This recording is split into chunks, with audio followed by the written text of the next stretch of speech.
you must understand there are two different kinds of images or two different kinds of consecrations. One is just a reverberation. You can even make this vessel reverberate, but you cannot access this vessel from elsewhere because it's simply reverberating without specificity of what it intends to do. It has no intention or intelligence.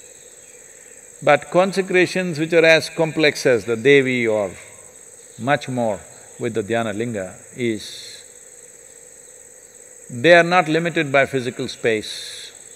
Wherever you are, if your doors are open, it's available. Many people, the first time it happened in United States, I think this was just the second program, inner engineering program we were doing. There was a lady who was involved in all kinds of, whatever, certain type of work from Caribbean islands. She went on doing something with her pencil in the book. You know, we have a problem with people taking down notes. I said, no, you cannot take notes, just be with me. She will be looking at me, not even looking at the book, just looking at me and just doing this with her pencil. Then at the end of the 3-hour session, she said, I don't know why something came out of this, and this is the thing that, the form that came out of me. I didn't know what happened. As I was looking at you, I was trying to sketch you, but this is what I got. It's a clear proportion of the Dhyanalinga. She just got the image of Dhyanalinga, like she completely… the whole page she scratched with her pencil. What was left unscratched was just the form of Dhyanalinga exactly, the same exact proportion.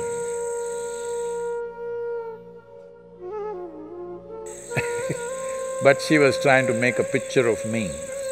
So I'm telling you, consecrated forms are not limited to its physical space.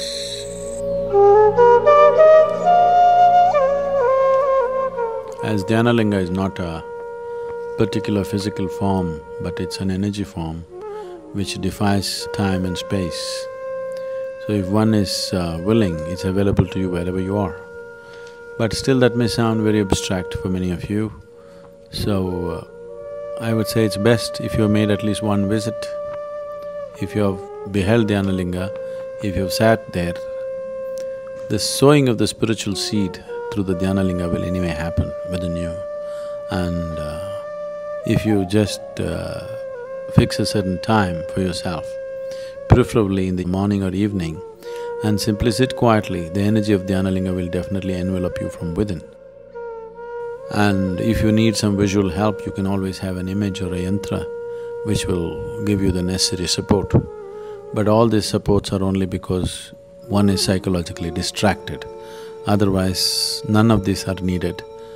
The sowing of the spiritual seed that happens by being in the presence will take care of this anyway.